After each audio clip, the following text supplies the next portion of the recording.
First, we must remember and acknowledge that the land we are standing on right now, or sitting on, is unceded Kumeyaay land. The Kumeyaay have lived on this land for over 10,000 years in the mountains, the valleys, the coastal regions, on both sides of the border we created much later.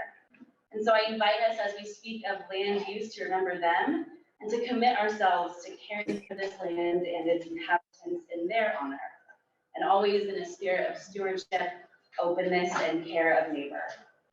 Second, I invite us to enter these conversations with those who do not have access to land in the forefront of our minds and the center of our care. Land has been so commodified for us that we often place it above people. We move and remove people, treating them as objects and not as neighbors. And so again, I invite us to care for our neighbors, regardless of whether they own land, rent land, and especially if they can do neither. And finally, I invite us to enter these conversations reminded that land is meant to be stewarded. In my tradition, there's a passage about this that got mistranslated pretty poorly a long time ago.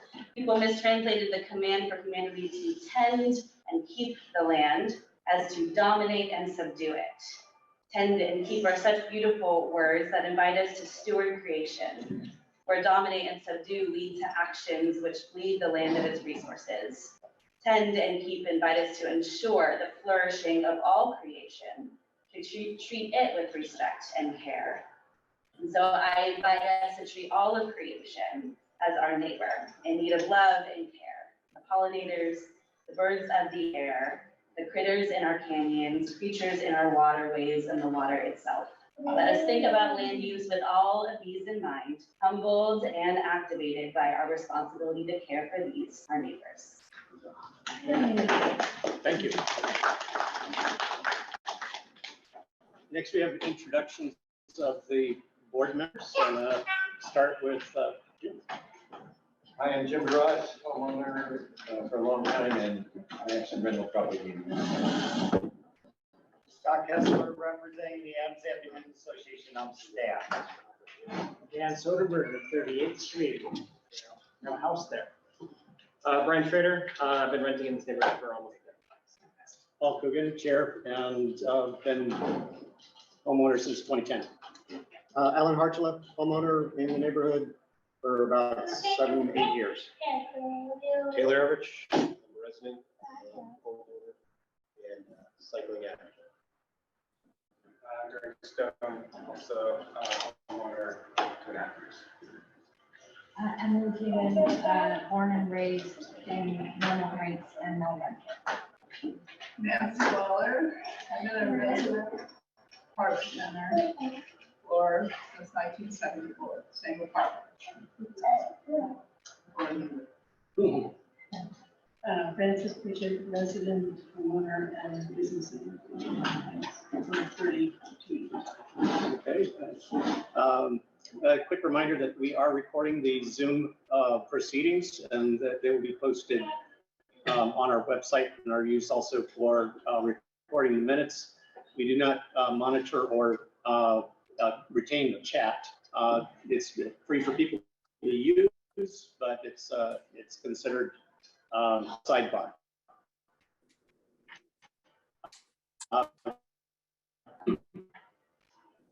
There is agenda setting and modifications. There was an update to the agenda, which was not within the 72-hour window, and Alan was kind enough to alert me to that and keeping me compliant with the Brown Act. So that item, I believe it's 14, if you have the update. Item 14 will be spoken to, but was not an action item. Are there any other modifications to the agenda at this time?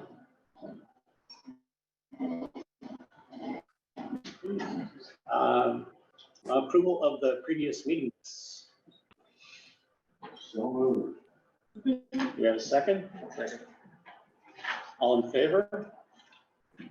Aye. It's unanimous.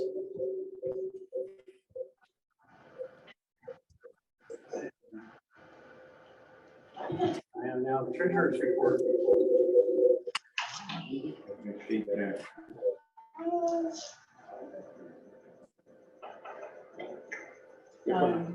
So, we reimbursed Jim, you did get your reimbursement for, okay, great. So the balance has gone down by $753.53, and the new balance is $1,332.46. So we are now co-owners with AABA of the L device that is being hybrid. If other groups would like to rent or timeshare with us, they can certainly chip in. Now for non-agenda public comment. Do we have anyone who would like to speak? Yes, please. Somebody take me off the Facebook group for this as an administrator. It's not me, man. Yeah. Who has the keys? I've been an admin of the group since I was on this board like 5 years ago, and I can't seem to remove myself because the password has changed. So if somebody with the password can remove me as the admin, I'm Adam Deutsch. I don't want to be an admin of the group anymore. You don't want that either. So do we know who has the password? I'll make some research and get him on. Okay.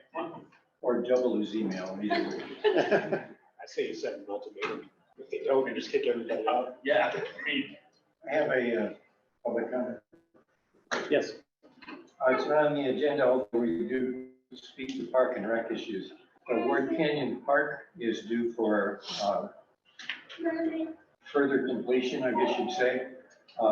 2 years ago, $8 million was allocated by the state of California. That purpose. A month ago, Park and Rec reported to me that they had $1.4 million left. I inquired where the $6 million went and haven't heard yet. We're looking into it. Oh, yes. Yeah, I'm Paul Jameson. I live in Kensington. I attend a lot of local planning groups, sort of as a housing advocate, also a bike advocate. Tonight I wanted to ask, maybe about a year ago, I had asked this group, sort of what was the plan to meet the state's regional housing needs assessments? Sort of how many units do we think this neighborhood would need? I asked this question at all planning groups, so Sure. picking on Normal Heights.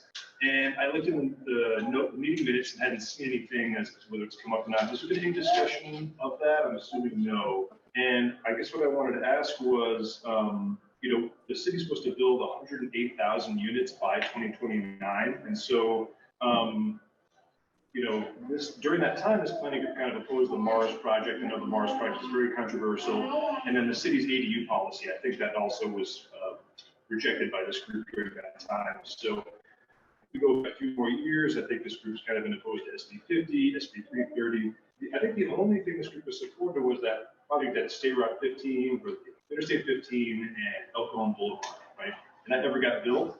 Jim, I think you first saw that vote, and I remember I called in and made public comments. So anyway, long story short is sort of what is the plan to help to reach those numbers? Trying not to discuss the agenda item that's coming up later, but could you tell me what is the plan? Sure. What is the number, and how are we going to get there if we sort of keep saying no to all these different tools that are being suggested? Thanks. Sure.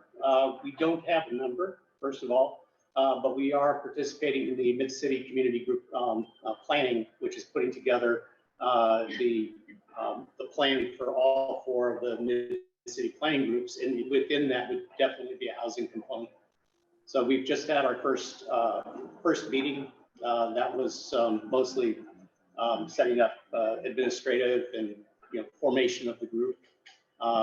More in-depth agendas will be coming up, and we did have participation by the city representative that's involved with the update to the plan. So we're going to be working in concert with them. Anything at this planning group at all specifically, or is that just only happen in sort of that mid-city context? This Kental, Mid-City, Normal Heights. City Heights. Yeah, myself and Greg Stone are on that committee. I believe that we can get you the information of when that meets, if you'd like to. Great, I appreciate that. I will do that. Thanks. Yes. Yeah, I'm gonna speak twice tonight, which is record for me. I barely ever speak at these. So, I wanted to speak, tonight, as we were talking about land use in opposition of the proposed unsafe camping ordinance that's being voted on from today. A member and a leader of this community, as I said, I believe that everyone should have access to safe and affordable housing. As you heard me say earlier, I believe that we should care for our neighbors, especially those neighbors who are unhoused and vulnerable. It's part of what we're meant to consider in this space as well. And instead of putting forth programs and policies to address the root causes of homelessness, providing suitable housing for all, the city is moving forward by further criminalizing homelessness instead, putting the blame on unhoused people and expecting them to just simply figure it out and move out of public eye even further. And this ordinance will only serve to further marginalize and punish vulnerable individuals. I want to be clear, I don't think that people camping outside is a suitable solution either. I know the public health risks, both mental and physical. I know that there's a high percentage of sexual assault and violence for those who are living on the street. I know that people camping in our canyons is dangerous for them and presents fire risk for everyone. But putting forth this ordinance without providing adequate alternatives, it's cruel and only serves to keep homelessness out of sight, not actually eradicated. So I urge those representing their elected officials tonight to have them not support this ordinance, speak out against it even, and members of this community as well. There's a petition going around. I have some papers here that I'll leave if you want to review them. But just something that I really, really care about, and I think that we should all care about, is actually fixing the problem with housing, not criminalizing homelessness. Thank you. Yes. We are members of Molly's church, and both former Chatsey City Heights people who live in City Heights who come here a lot, and we just want to agree with her and speak out against this ordinance.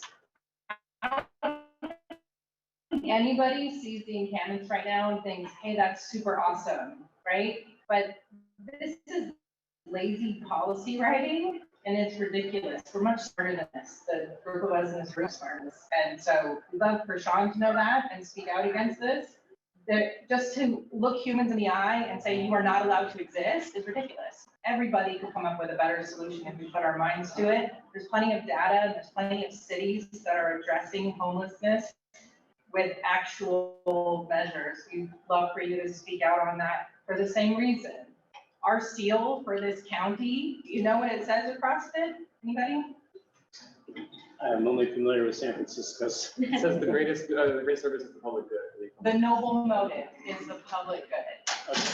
And maybe we've lost the sense of what noble means, but that's ethical. And to look humans in the eye and say, this is the best we can do, makes me ashamed to live in San Diego.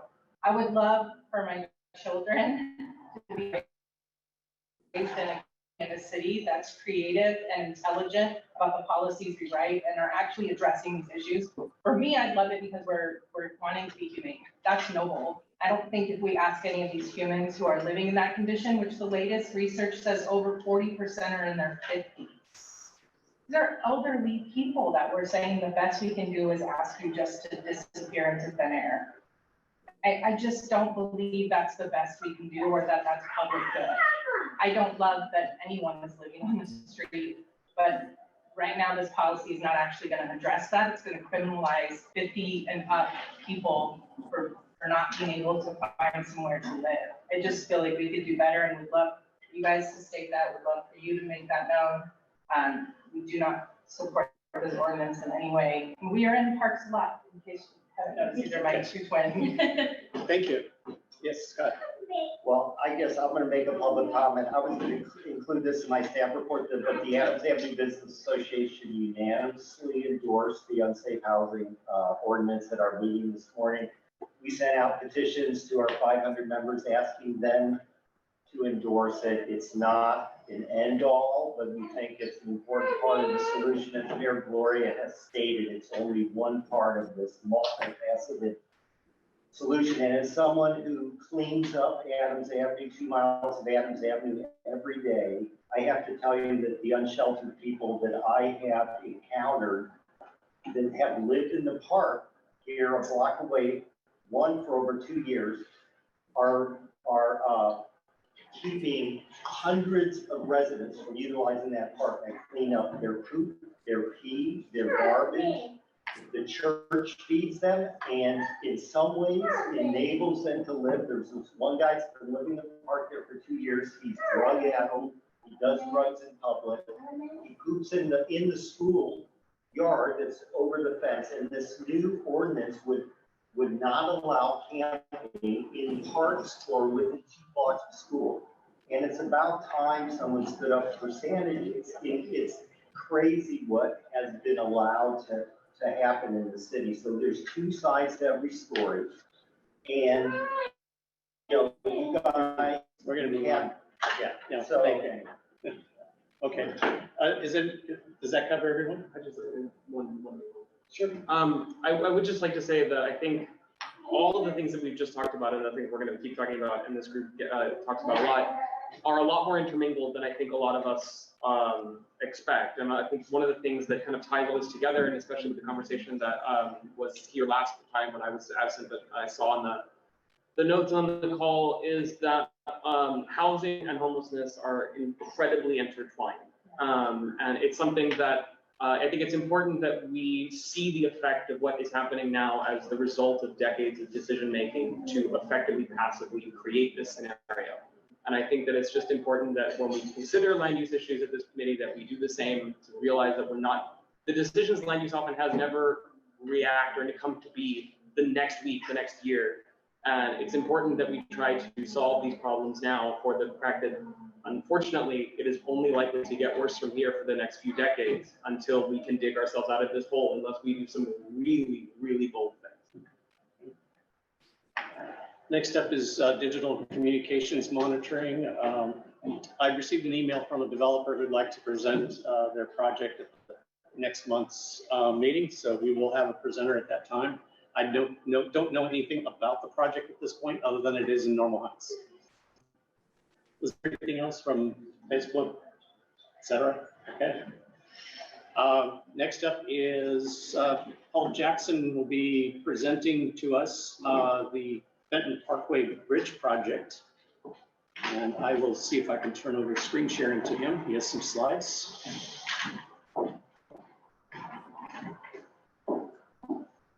Let's see if I...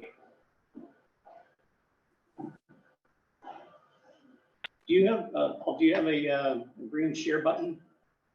I have a green share button, but it says host disabled participant screen sharing still. Sometimes if you... I'll make you co-host. Yeah, if you make me co-host, that'll work. All right.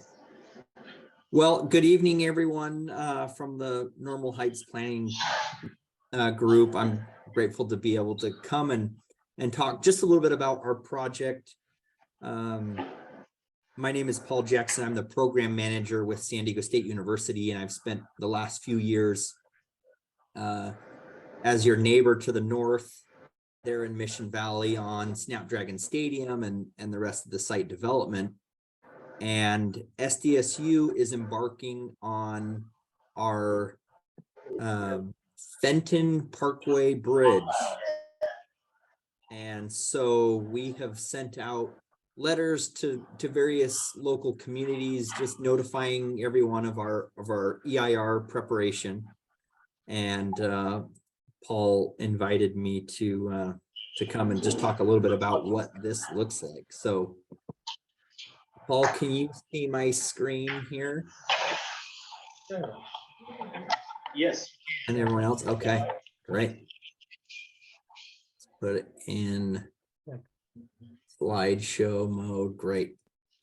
So not to take too long out of your meeting, but I just wanted to present a few things. I'll leave a little bit of time for questions, and then give you all of my contact information so that if you have any comments, if anybody from your group or your community has comments, concerns, or questions, you can send those in this month.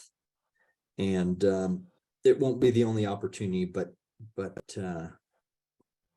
yeah. So as you can see from the aerial here, The blue arrows represent the location of the proposed Fenton Parkway Bridge, connecting Fenton Parkway with Mission City Parkway and Camino del Rio North. This bridge has been in the Mission Valley Community Plan for decades. And when SDSU purchased the Mission Valley property, the Qualcomm property from the city back in 2020, one of the stipulations of that purchase and sale agreement was that we, SDSU, build this bridge on behalf of the city of San Diego. So we want to be quick with our commitment and get the discussion and the planning for this bridge started. We have started and finished our initial study for this area and done some preliminary design. And our goal is to draft the EIR by the end of this year and make it ready for public comment, probably January of 2024 is our goal.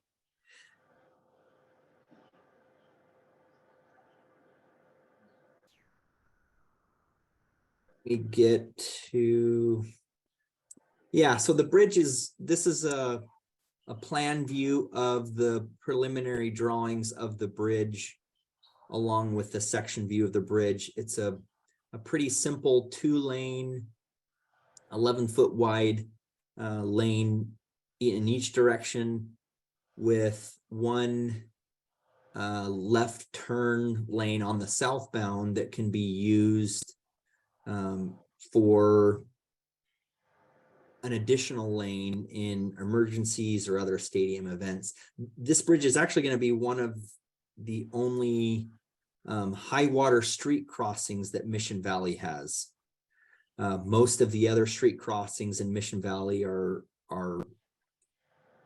Arizona crossings designed to flood over and be impassable in a large rain event, but this bridge will be designed to be up out of that 100-year floodplain to provide emergency vehicle access and other traffic access at all times from the north area of Mission Valley across the San Diego River. The bridge will contain an elevated sidewalk on either side with a bike lane in both directions, and it'll tie into the River Park Road, the new Mission Valley River Park to the north, and then Mission City Parkway and Camino del Rio north to the south. So pretty simple project as far as bridges go. Like I said, we're in our notice of preparation scoping phase at the moment, and we're asking that the community provide any comments to us by June 20th this month. And some of the things that we've already identified that we want to include in the EIR for the bridge are shown here on the left. Anything from aesthetics to biological resources to wildlife, air quality, down to tribal resources. And then some of the things that we have so far determined to result in less than significant impacts maybe recreation, agricultural, forestry resources, population housing, mineral resources from public services. And we're still evaluating those as well.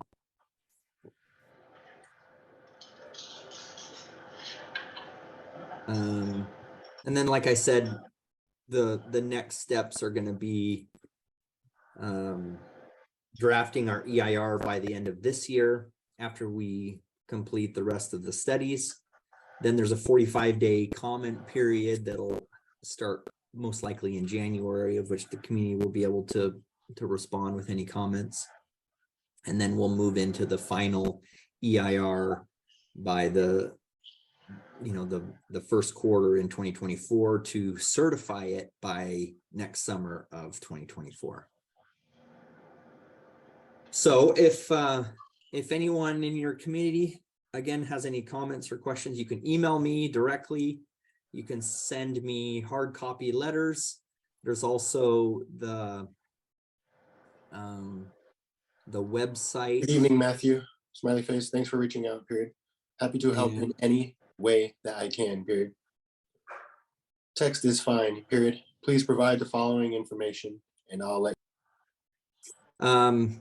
so that's it. That's pretty much it for the Fenton Parkway Bridge. In a quick nutshell, does anybody have any questions for me before I turn the meeting back over to your group? Yeah, I think we have several. Okay. Jim? Three things. First, thanks for going forward with this project. I know you're not directly making the decision, but we appreciate the effort. Yeah. Many of us, we've been long awaiting a connection. Two concerns though.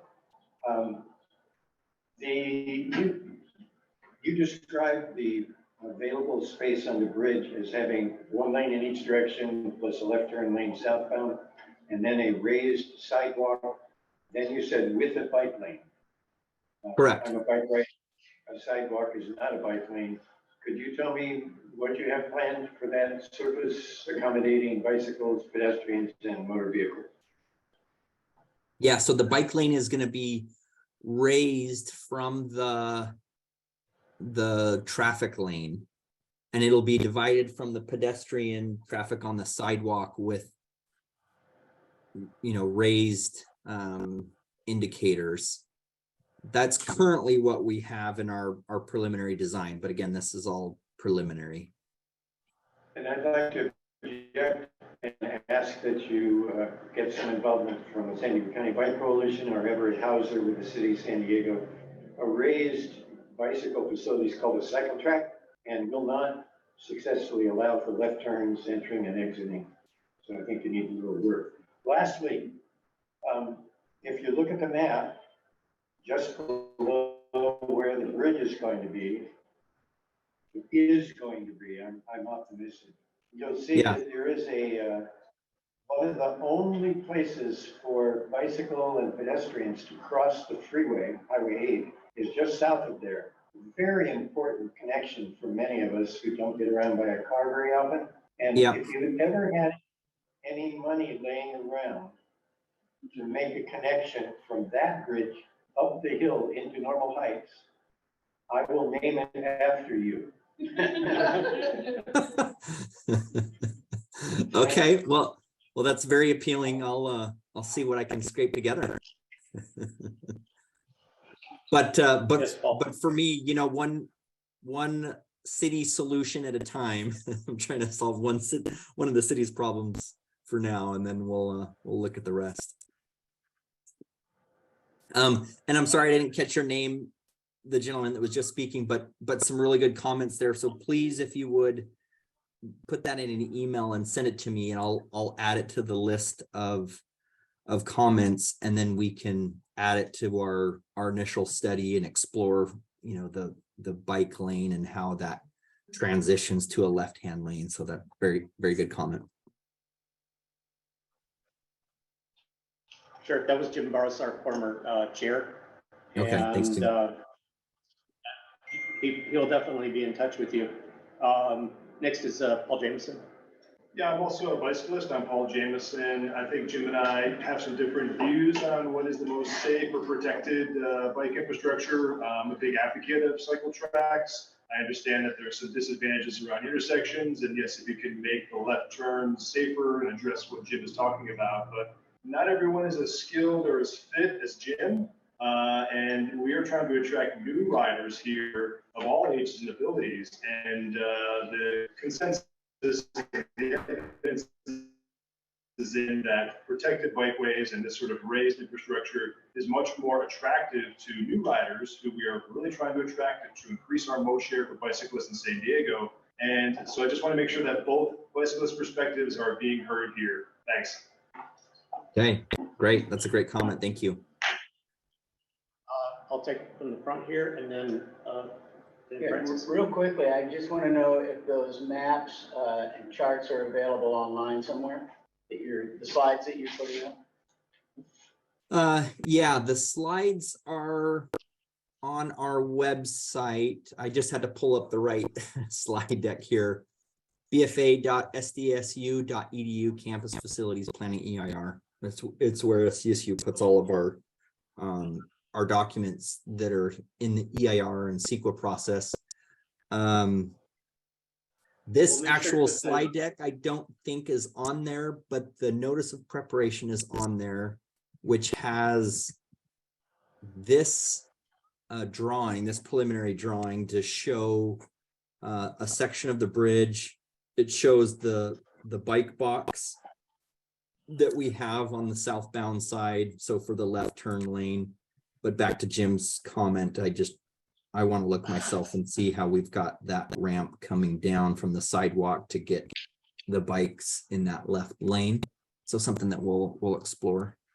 But you can see this screen, right? With the website. Yeah, yes. And I have all of the links that you had sent me, and we'll be sure to get those into the minutes and also on our website. Okay. Paul, would you like me to send you this slide deck as well? Oh yeah, I'll take anything. Okay. I harvest data. Okay, great. Francis. Francis Pritchett. It's not clear from the drawings that I've looked at. So is the bridge going to sort of straddle the river park, or does the river park come to an end at the bridge?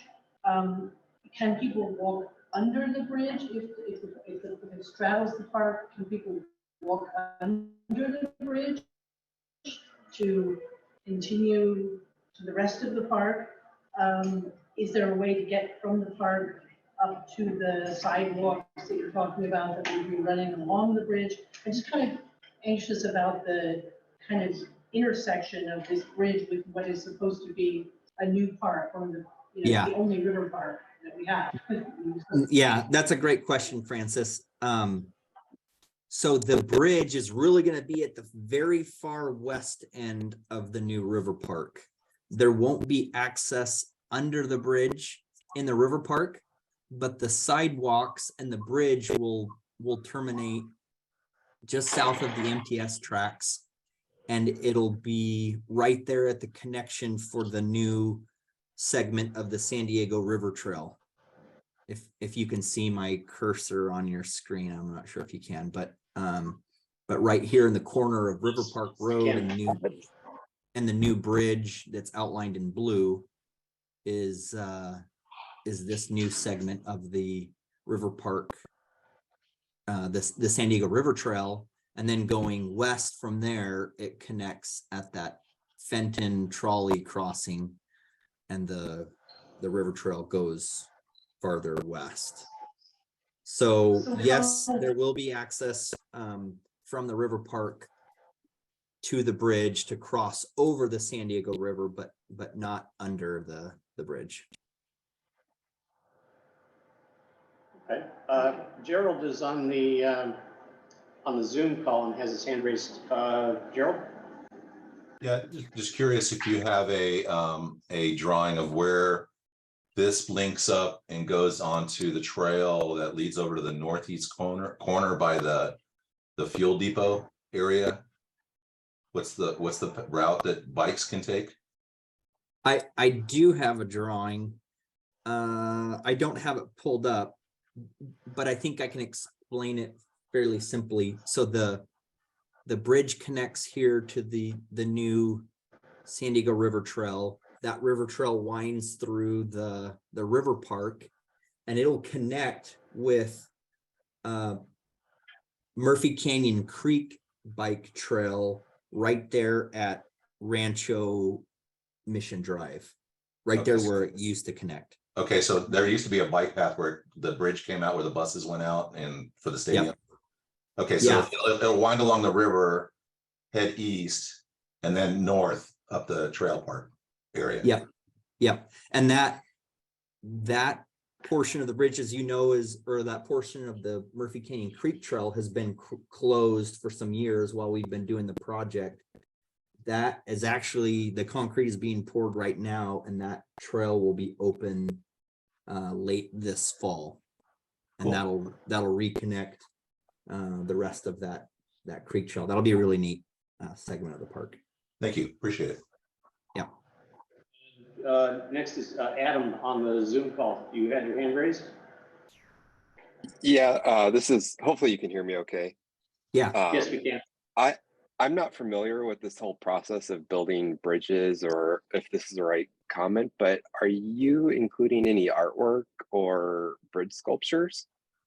No, we're not on this one. You know, since we're doing this on behalf of the city of San Diego, we've been asked to just keep it very simple, not take away from the river, but do a pretty basic, you know, 2-lane collector bridge. So Okay, would there be a reason why not to include some artwork or sculptures? Especially since it's from the university and you guys have an art and design school. Yeah, probably just budget. You know, it's a good comment, Adam. So you're welcome to submit that in an email to myself, and I'll add it to the rest of the comments, and something that we can include. We can study. Thanks. You bet. I had one question about your staging area. It looks like it's city-owned land. Is there any plans for what that area becomes after the bridge is done using it as a staging area? There isn't from the university in our part in this bridge project. No, I don't know what the long-term plan the city has for this area between Camino del Rio North and Mission City Parkway. And it's likely that we really only use a small portion of this for laydown during the construction. We'll probably be using some of the existing park for laydown up north. Yeah, it seems with the bridge being put in, this becomes an opportunity for land that would be available for housing. Mars. Specifically the Mars project. We'd like to move the Mars project down there. I All right. had a related question to that. Does anyone know how this might affect zoning changes? The introduction of such a large infrastructure project? I'd be curious. Zoning in the river? No, around in the surrounding area. No.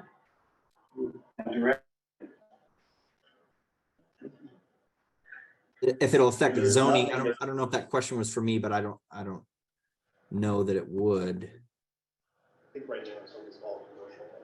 That's all. Right, but how would this change? That's Right. That's a good question, because if it's mostly commercial down there, maybe this will become mixed use. Okay. I would be interested if anyone knew how to get an answer to that. I also was curious if this was included in the ballot measure overview. I don't remember seeing anything about a bridge. The ballot measure for SDSU purchasing the property? Correct. Yeah, it was not, because it was not our intent to build this bridge for the city. In fact, when we did our EIR for the stadium and for Mission Valley, our traffic study showed that we did not need this additional bridge for the flow of traffic in and out of the stadium and the other improvements there in Mission Valley. But because the city had this so long in their master plan, and it's, you know, adjacent to and will be tied into our work, they saw fit to request that we do it on their behalf. And we agreed. Yeah. I'm sorry, I have one more question. There's a schematic that shows how tall the bridge is, and I just can't see it. Could you just relay that last fact? Yeah. So the bridge, as you're coming over the MTS tracks here on the left side of the screen from Fenton Parkway, it'll be a pretty gradual slope up and then back down and meet at grade at Camino del Rio North. The river is already depressed so much that we don't need to elevate the bridge that much over the existing abutments on either side. But, you know, to make sure that we're out of the 100-year floodplain, we are designing the bridge to be high enough to be out of that. You can see in this picture in blue, that's the typical level of the river. And then that dashed line across the top is the 100-year flood level. Does that answer your question? Sort of. I'd love a number, but that's fine. Oh, you wanted a number? Yeah. I guess it depends on where you're measuring from. From the street, what's the elevation from street level? Isn't the depth of that bridge about 7 or 8 feet? So Yep. we can easily say Yeah. looks like it's 32 to the riverbed. Yeah, and if we're looking at Fenton and Camino del Rio North at about 60, the bridge height is about 68, 65, so it's not too much more elevated than that. I can't zoom in on this drawing, you know, on my slideshow, but I could get that number for you. Yes. Is the NPS at grade crossing?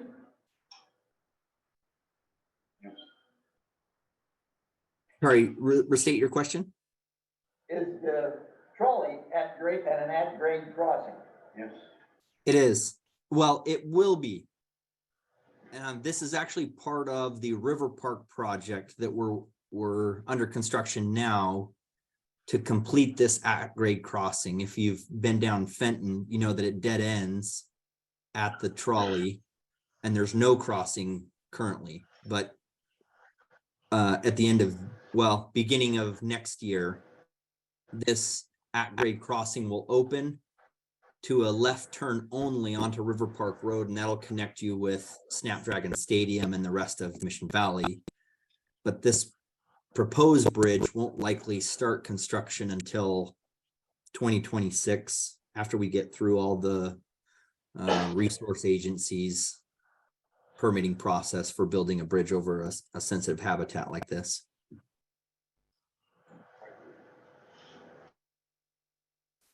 Paul, I'm willing to keep answering questions. I just don't want to take over your meeting.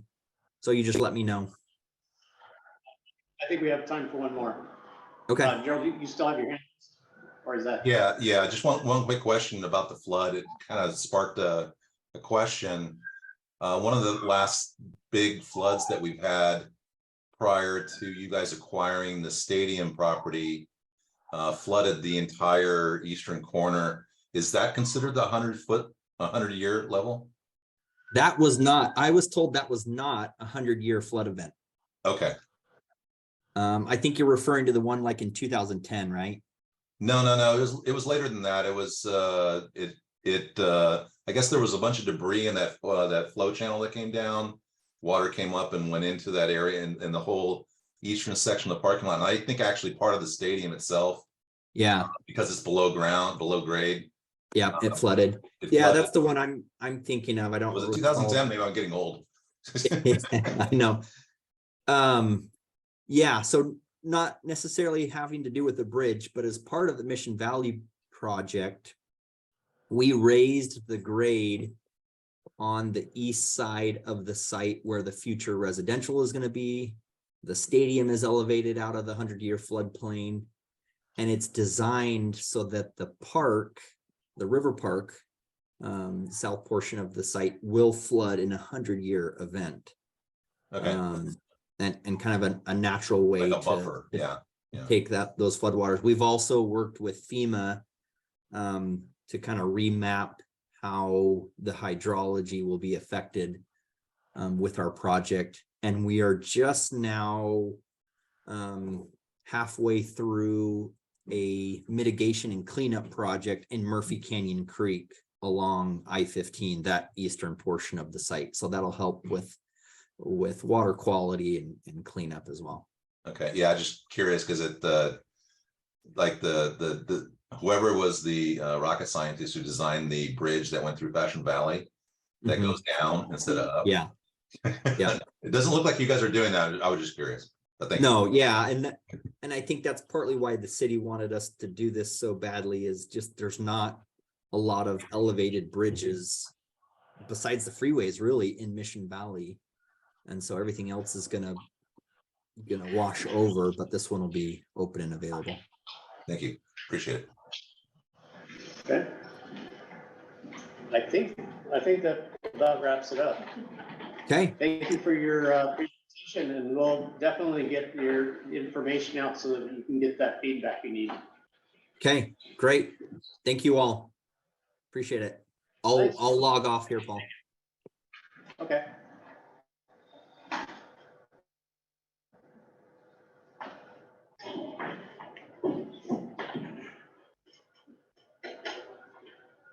It's one of these. This one here we go. Next up is a letter of support for the street fair. This is something that we do every year for the AABA. Move to approve. Second. Favor? Aye.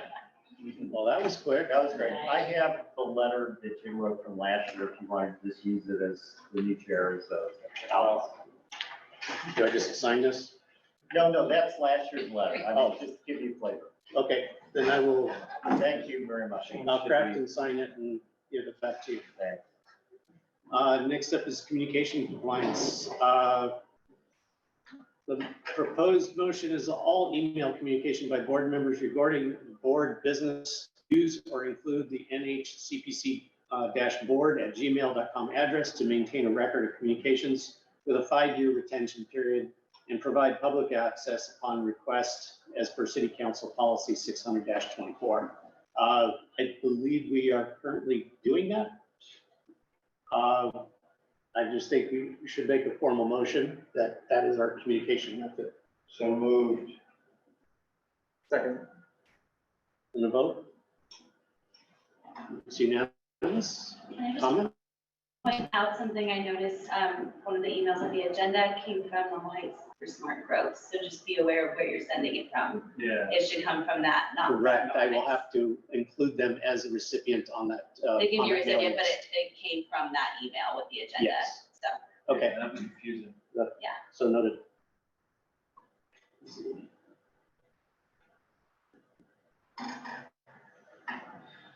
Good catch, thank you. Candidate qualifications.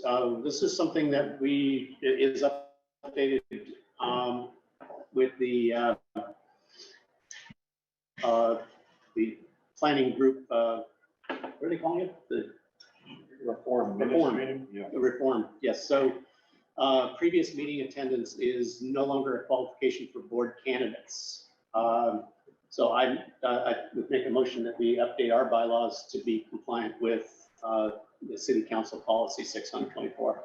I have a question. I'm against the idea. I think it's important for a potential board member to have some background with how the operation works and attending one meeting prior. And I think our board bylaws require 2 meetings. Our bylaws require 2 meetings, which would be out of compliance with the 600, but it is a good idea to have someone attend at least 1 meeting so they know what they're getting into. So my question is, must we comply or may we request a variance? We could request a variance. We could ask for someone to submit their name at one board meeting, and then we would bring it up as an agenda item for vote at the following meeting. I would like that. Okay. Then the motion is modified to ask for a variance. Do I have comments from the floor? Yes. Yeah, I mean, the purpose of that policy was to increase representation, right? Yes. I look at this board and then I look at like when Adam's Vat Festival is going on, they don't look alike, right? The surrounding neighborhoods are much more diverse than this board, no offense. And so we need more people of all backgrounds, more people who are both renters and homeowners. And we put these barriers in place of like, well, you must attend this, and even to vote that you had to attend meetings at some of the planning boards. I understand the point about having experience and understanding things, but this is trying to address the serious representation problem that these boards have. Yes, and I'll address your question and then I'll go to Adam. Practically speaking, you're gonna have to show up to a meeting, nominate yourself to be on the ballot, then that ballot has to be approved for the election in another meeting.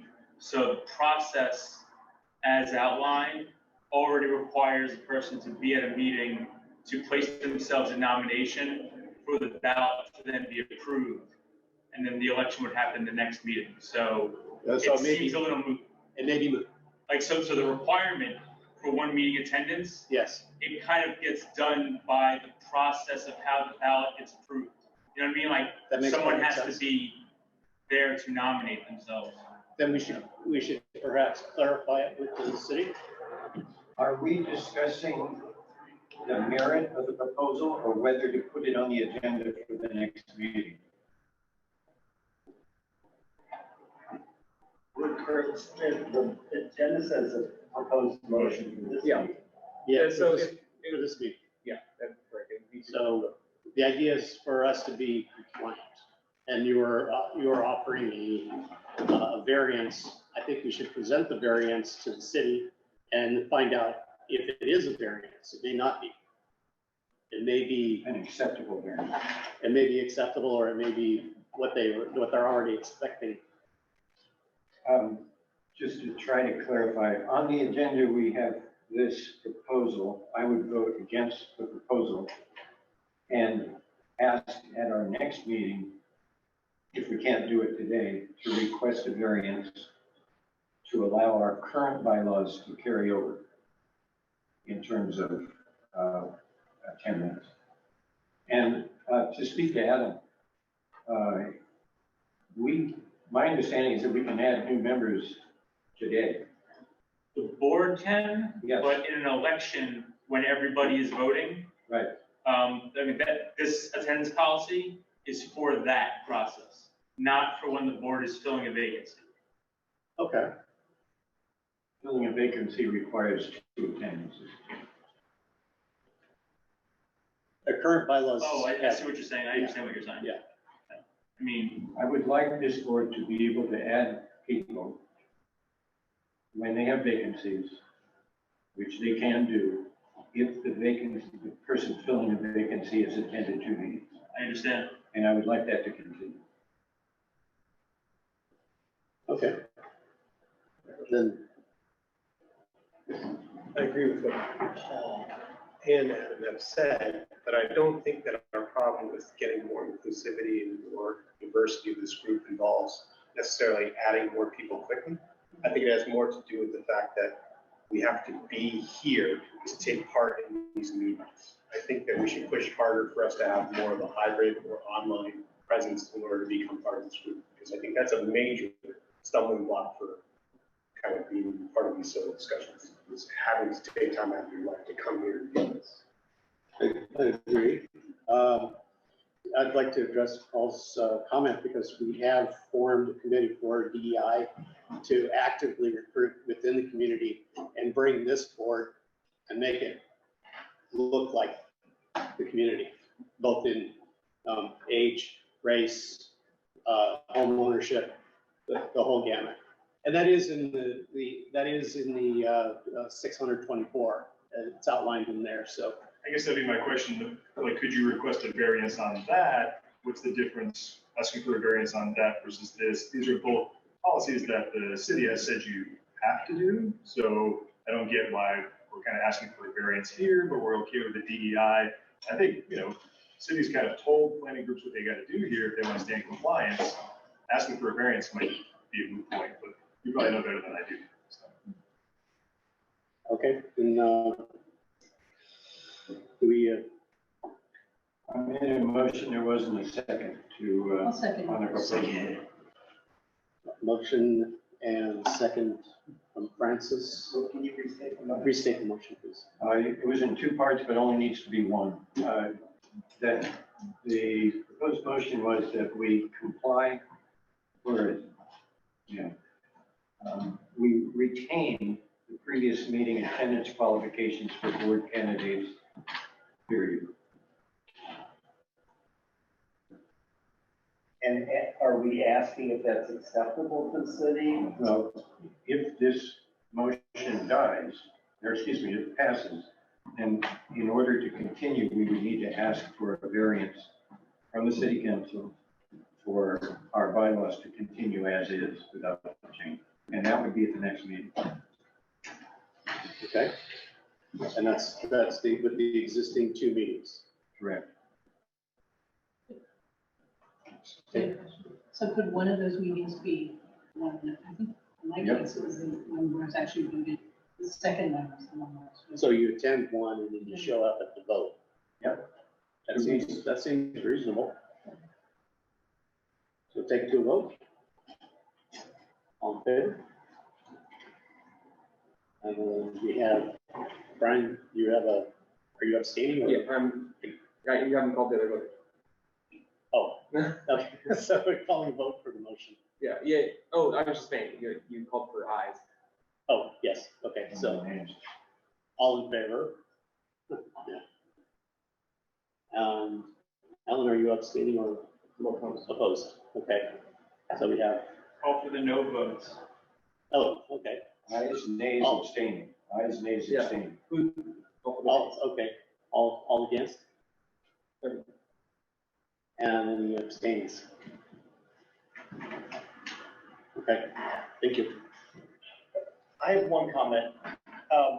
There was a comment about forcing people to come in person, keeps a lot of people from attending, but that new state law says that you have to come in person. And even though we have the technology, hybrid technology, and it might allow some people to attend, our hands are tied and you can't be on the board and vote or be counted as quorum under that new state law like we could during the pandemic. Yeah. Or the general public can attend, and General public. today we count Zoom attendance as accounting towards candidacy for the board. So that does lower the barrier, but once voted in, then the in-person kicks in. Yeah. You can attend in person. You can attend hybrid as a board member. You just can't vote or be counted as a quorum, as I understand. Yes. Let's see. Advisory committees. Proposed motion is advisory committees shall establish a completion date and a scope of deliverables in writing upon establishment, which may be amended by a public vote in a regular board meeting. And the purpose of this is to allow advisory committees to be different from standing committees and have a very defined scope. We don't want advisory committees becoming standing committees or vice versa. We want to make sure that those standing committees are compliant with Brown Act and that advisory committees have a beginning, middle, and end and are not constrained for the rules of Brown Act. What would be an example of an advisory committee versus a standing committee for us? A real example of what we're talking about. We have On the back, we have them listed. yes. Our standing committee. Vote. Advisory.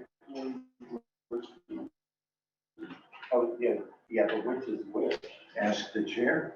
We have, okay, here's the standing advisory committees. These should all be advisory committees unless someone feels otherwise. All of these committees have been spun up for very specific projects and needs. Well, the last few have been, like, traffic's been a standing committee and parks and trails been a standing committee, so the new, and this, those are gonna stay standing committees? They can. Ask questions. Yes. If they are to be standing committees, they do need to be compliant with the Brown Act. That's correct. Is that- Yes. So I think it should default as a standing committee and under the Brown Act unless the termination date has been submitted in writing in order to formalize it as an advisory committee. The termination date of the committee? Yes, which can be extended, but, you know, to say we're gonna do this for a year or we're gonna do this for 2 months. But why are we going through this exercise? What is so, the Brown Act's not that hard to follow. I don't understand why. What's the purpose? Advisory committees sometimes need to meet on an ad hoc basis, and they need to move more nimbly. They need to be able to, say, have a meeting with Ben and discuss a particular topic and get back to the main board. Without being open to the public? Without having to post the meeting schedule 72 hours in advance, hold the meeting. But let's say you want to meet with Ben on a certain subject, you don't have to call yourself a committee, you're just meeting. Having labored under the Brown Act, it's not that hard, onerous, and what are we to get, what added value would we get in the Brown Act? I'm just wondering. Well, we're allowed to accept advisory committees from Brown Act. Not standing committees. As long as they're not a standing committee. So what I'd like to do is formalize which committees are standing committees and which are advisory committees in writing. So we propose committee 23, 24, 25 are advisory and the rest of them are standing. And we need to establish an end date. Like so. Cliff is exactly right. Right. Standing are the last 3, 23, 24, 25, and then advisory. Well, I got it backwards. I'm sorry. Yeah, that's what I was saying. Just like, The mid-city community plan update is definitely Brown Act. Yes. So it's 22 through 25 are standing. Yes, that's true. 22. And that one is definitely under Brown Act and will be going on for more than a year. I mean, how do we know how long the DEI program committee is going to go on? I think, like you said, you could say like it's in place for a year, and then that year comes up, you can say, and another year. I think you just have, like you say, you just tack on additional. So if we meet our DEI goals in the first year, then there's no need to renew that committee. I'm hoping that we can meet those in 6 months. Last thing I'm going to say, I just think we're just making it a little too complicated, and I'm not sure the value that's added by separating committees into 2 parts. That's just my. Sure. I'd say it's mostly driven by the reform and looking at 624 from a compliance perspective and making sure that we've dotted all of our I's and crossed all our T's. Okay. Yes. So can you just, I'm sorry, I'm not having trouble grasping this. Which kinds of committees would have to, are you saying that if something is an advisory committee, it would have to like notify the public of every meeting that it has? It's a standing committee. Outstanding. Yeah, and that's currently, all of our committees so far have really been standing committees. And it's only lately that we've had these other committees come up, like the Caltrans grant submission. They're going to get back to us in September whether we have that grant or not. So that would be concluding very easily. For example, the utility underground committee, which I mean, that has no obvious end date. It's all very, very vague. Anything is happening. And that And so far, it's just been me and Emily trying to get permission from the city. We don't notify the public when we're doing that. Sure. So is that okay or not? if you feel as chair of the committee, there should be a standing committee, that's fine. Keep going as you are. You don't have to define an end date. You have to comply with the Brown Act, and you would have to do all the postings and public invitation if you had a quorum. But because you only have yourself and Emily, if you have a quorum, then you get into that area of, well, I need more. So, but if we're an advisory committee, then we just carry on as we have it. Carry on as you have. Okay. Yeah. Thanks. So I'd like to vote in favor of the motion, or move that we accept the motion. But I would like to have a listing of which ones are advisory and perhaps set an end date by next meeting. Okay. So if we go down the list, utility undergrounding is. I think we would like to be advisory.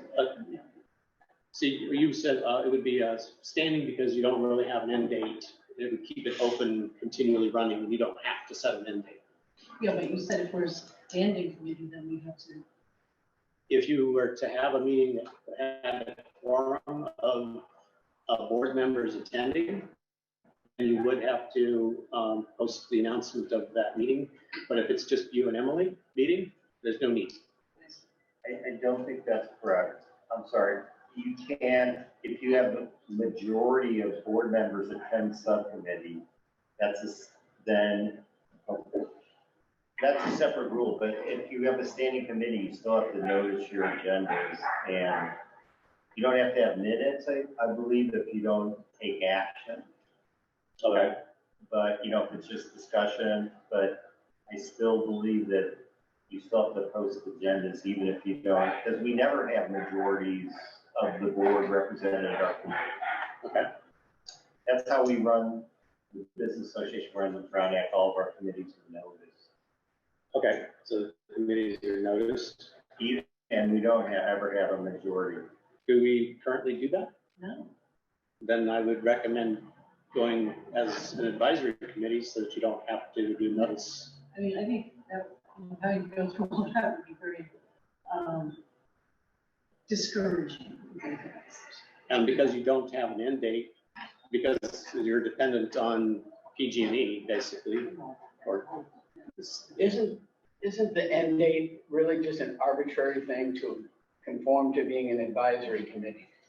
It allows a group to get some work done informally, basically, as I understand it.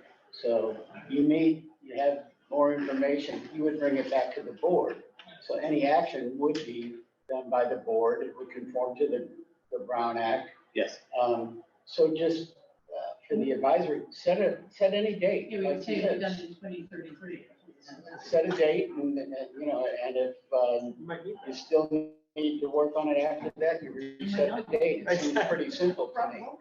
Okay. Another thing to consider is, I'm sure that we could change a standing meeting to an advisory meeting or a committee and vice versa if we needed to. So yes, maybe it would be helpful to think of it a little more fluidly. We can find a day, you could change next month or a year from now. Okay. I think for now, we would probably be an advisory. Advisory. Okay. With a 1 year. Oh, no. At least 5.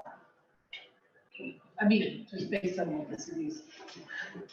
That's a good question, dude. Nothing's happened. And I'll turn to you guys, because you think if we set, if an advisory committee needs to set a date and they know that they're dealing with a slow-moving object like the city, do we allow them to do like a 5-year end date, or do we say it's annual at most? 600-24 says that you have to have, in order to be a advisory committee, you have to have an end date. Is that why we're saying that? I think The new council policy, is that what this says? I do. I guess there's a difference between being in compliance with the new council policy and being in compliance with the Brown Act. This is council policy. Right, but I mean, standing committees under the Brown Act are supposed to post their notices. All the business districts run under the Brown Act. We all post all of our subcommittees, and none of them ever have majority on the board. I'm just saying. Francis was asking about an advisory committee and setting a date for. Well, that seems to be required. Yes. And your question to It could me, be 5 years. why not make it Because that's year probably. and then renew it each year? Yeah, we just. Yeah. reauthorize it. I think that would be Maybe reasonable. make that time. Yeah, but then at that point, you can also request an extension. Yeah, Right. If So- you just do it every year and then vote to reauthorize every year. well, I think it's just more sensible to do it for 5 years, that's a realistic amount of time. You're Given how optimistic. things are. No, I'm serious. I heard that 5 years ago. Sure. But I think in terms of being conforming, why don't we go for a year and we'll just renew every year for 5. We're conforming to what? So The council policy. we're gonna make the city council happy. Oh, really? Yes, Al? The spirit of any committee is to actually get practical things done. If, I would suggest you can't accomplish anything within 5 years, it's a good question about whether or not that committee even is necessary.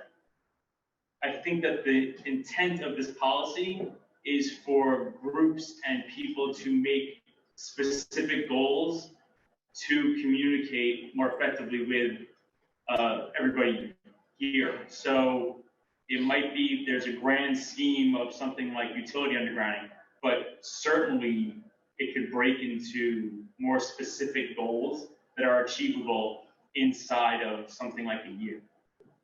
Whether that be communicating with certain people, going to certain meetings, et cetera, et cetera. Okay. You know, it's about actually getting things done. Well, with all Yeah. due respect, You don't know what. I think, yeah, I think we're in this particular, spent a lot of time talking about this one specific area. There's a lot of nuance there. So while I hear you, I also think it's important to be respectful for the work that people on this, community planning group are doing, in order to support. So heard, but respectfully. Okay, so Just to organize things, it doesn't really matter to you, If Dave. you Now, think a if you have year would one, make the city 1 year's okay with you? happy, then let's do that. Great. So the next one is the Caltrans grant submission.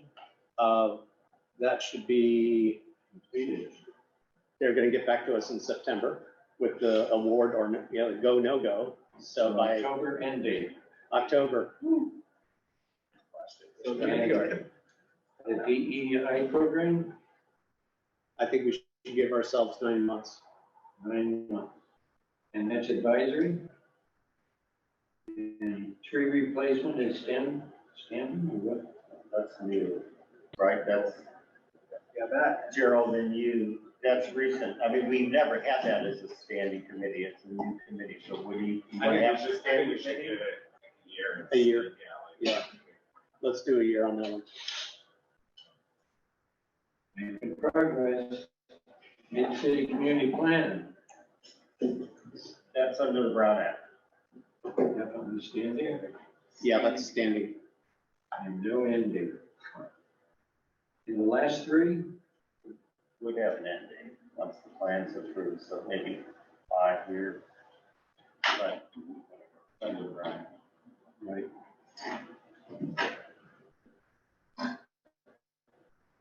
The remaining would be standing, right? The last three. The last 4. Yeah. 22 through 25. All right, so there's a motion on the floor. Yeah, give me 1 second.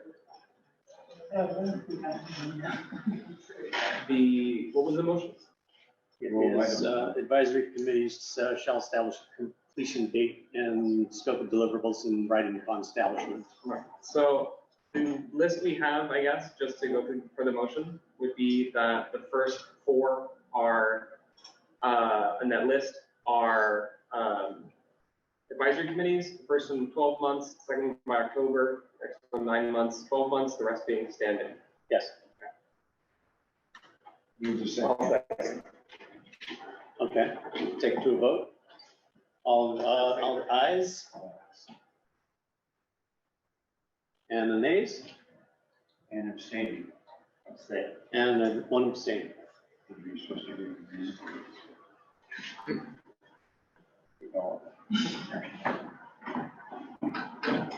Looks like adjournment.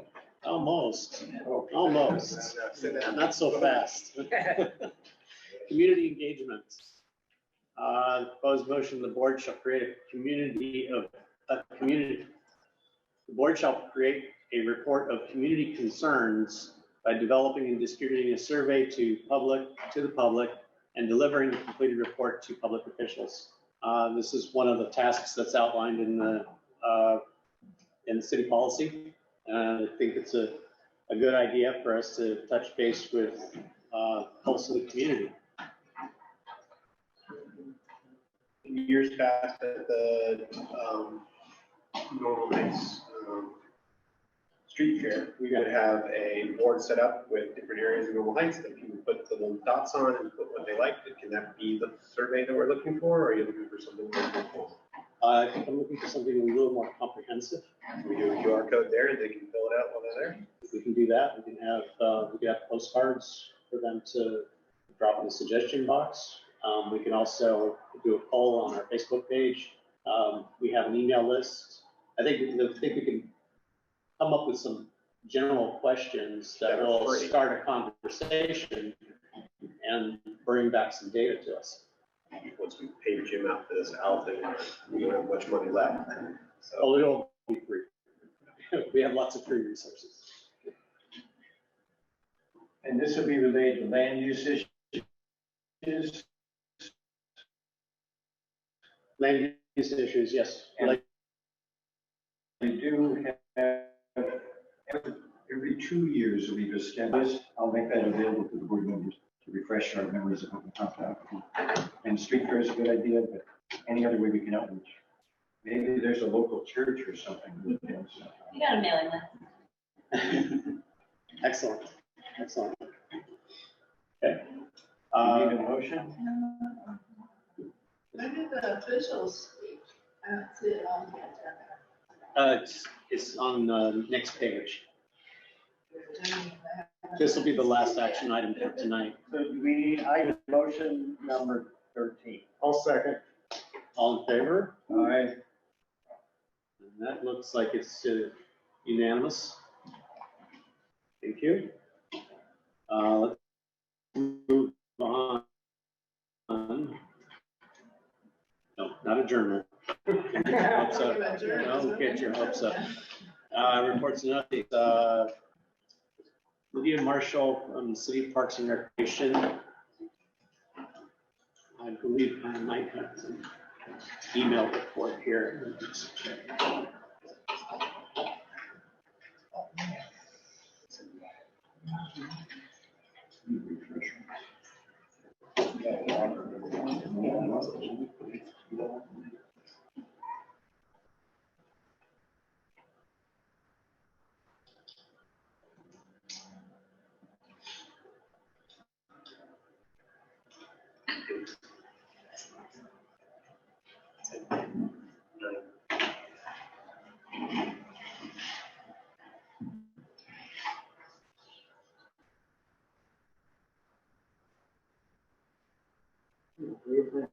Yeah, I have nothing to hide. I will go back to Zoom share. We just go with the rest. Yeah, let's continue on. District 9, Ben Mendoza. Yes, thank you all. Ben Mendoza, Communications Manager for Council President Shaila Rivera. I first want to say I appreciate everyone being here on what day is it, Tuesday night, because I know you all are giving up part of your evenings to be here, so I really appreciate all the board members and all of the neighbors that are here. It's definitely not the most convenient, I know, but thank you for showing up. So just wanted to start with that. So next Monday, June 12th, the City Council is set to vote on the new City of San Diego budget. So that will be happening again on Monday. You're welcome to tune in, submit a comment, either in person, written, or via Zoom as well. If you're interested in doing that, we have the current proposed budget listed on specifically our budget tab on the District 9 website. as well as all of our priority memos as well, if you want to peruse those. And so yeah, we also wanted to thank anyone who participated in the budget process, whether it was filling out a survey, attending one of the forums, or speaking to the council president during an office hours. We know this is basically an annual process, and I'm hoping when it starts again that I'll be able to do some sort of budget presentation for you all, so you'll know how to engage throughout the next upcoming cycle. We didn't get to do that this year since Normal Heights made that transition in December, so hoping that once the new fiscal year starts July 1st, that we'll have outlined ways for everyone to participate and engage in the budget process. We usually do a survey starting in August, so you can look for that to allow, as well as more community forums. And related to the CIP as well, as since I know that got brought up as well, we'll also be looking for any ideas for CIP projects or current CIP projects that have been long stalled that you all would want to see money allocated towards. So more on that coming up. Update on the field lights at the Adams Rec Center. So we have all of the materials to replace the lights. We have basically everything we need. We just don't have an electrician for it. So we are contracting out. So the transportation department is working on identifying somebody to actually do that work. Right now, that department is spread thin, so there aren't enough folks to go around replacing all the lights that need replacing throughout the city. But we're hopeful that now that city council is able to contract out some of this work, that we'll have somebody soon. I'm hoping, since we have everything, it's mostly a matter of just the electrician that's installing the lights. I'm not an engineer, but I imagine, I'm hoping it's not that difficult. But I'll be giving you updates as that progresses. Yes. And then the last thing I had was the fire safety info session. I'm working with fire rescue to host a community meeting related to fire safety. I know that's something that got brought up last time, and I've been talking to Gerald about as well, is especially the canyon surrounding Normal Heights, typically prone during fire season to potentially catching fire. We've also had reports of campfires, so we are very concerned about that specifically. So we want to talk to fire rescue specifically about how we can go about addressing that and being prepared in advance. Since fire season is approaching quickly, and even though we've had a fairly wet winter, we still want to be as cautious as possible. So will that be a meeting, a public meeting? And yes. Fire safety? Yes. Yeah, that's what we're still trying to decide whether it's going to be multiple communities or if the fire rescue will go to specific community meetings like the planning group here.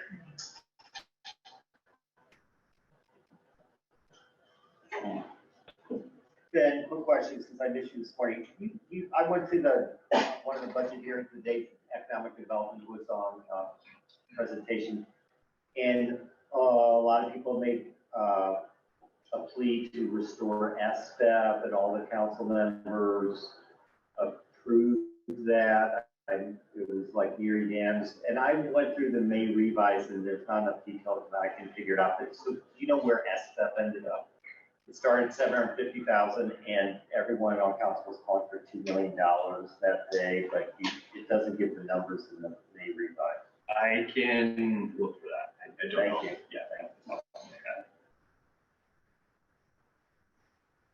Yeah. Gerald's on the Zoom call, has a question. Yeah, just a quick question.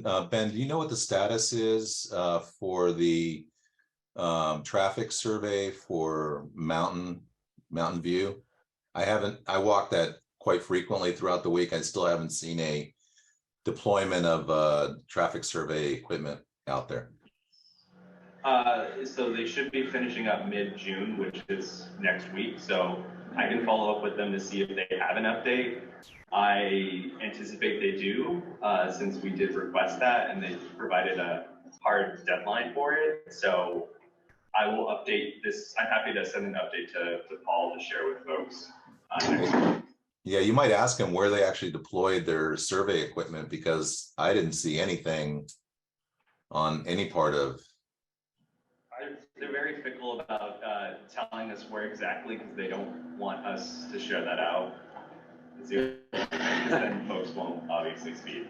Okay, I walk the whole thing from down here all the way up to the gas station every day. I've never seen any kind of control, anything, no boxes, no tubes, no nothing, no cameras for the last month and a half. So how are they doing it without equipment? I can ask for clarification on that process. I know we've requested these speed settings being done, and they have come back with traffic calming measures. Others have not. How they conduct them, I don't know, but I can find out. Yeah. Is there any chance of enforcement being part of this thing? Trying to get a handle on speeding and red light running and stop sign running? Is there any possibility of actually see some enforcement? Usually I work with Officer Jenny Hall, and I know right now we're working on recruiting more officers, so we can actually have more patrolling. I can request that officers be deployed, but it's up to the department. Yeah, we should do that. Yeah. Because it's really. Yeah.